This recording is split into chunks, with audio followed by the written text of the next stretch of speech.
Dünyada olanda sağlam qəlbin olub, moizə eləyənlərə, xütbə verənlərə, Allahın dinində nəsihət eləyənlərə qulaq açmayacaqsan. Bu dünyada gözəl şəkildə Allah Rasulunun minbərinə çıxıb səni Allahla çəkindirənlərə qulaq açmasın. Qəlbi onların Allahın kitabı ilə, Muhammed s.ə.v-in sünnəti ilə sağlam qəlblərdən eləməsin.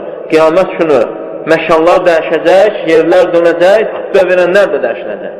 Bu dünyada sən salihlərə qulaq açmadın, orada qiyamət günü cəhənnəmdə, əgər həmin insan cəhənnəmliklərdən olacaqsa, ona iblis xütbə verəcək.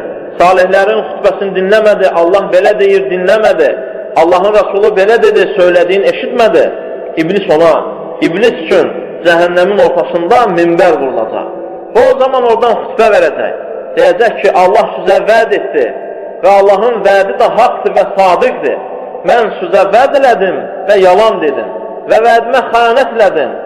Bugün öz nəfsüzdən başqasını qınamayın. Çünki dünyadakı o xütbə verənlərə, Allahın sözlərini danışanlara, vaizlərə, moizə eləyənlərə, Allah üçün nəsihət eləyənlərə qulaq asmadınız.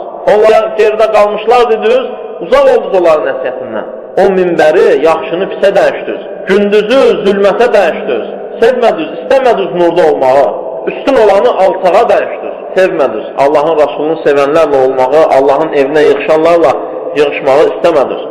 Onun üçün də bugün sizin xütbə verəniniz o iblisdir.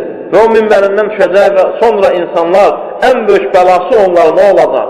Çünki onları pisliklərə çağıran, onların qəlbində şeytanın yuvasını açan o şeytandır, iblis idi. Bunlara vəd verdi.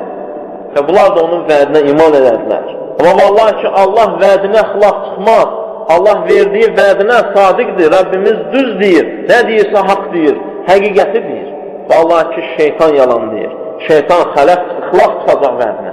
Dünyada şeytan insanları cəhənnəmə sürüklənmək üçün hər bir növ pisliklərə girəcək. Qəlbə yol tapacaq. Bir dəfə içəri girdisə, qapını açsa ikinci də sındıracaq.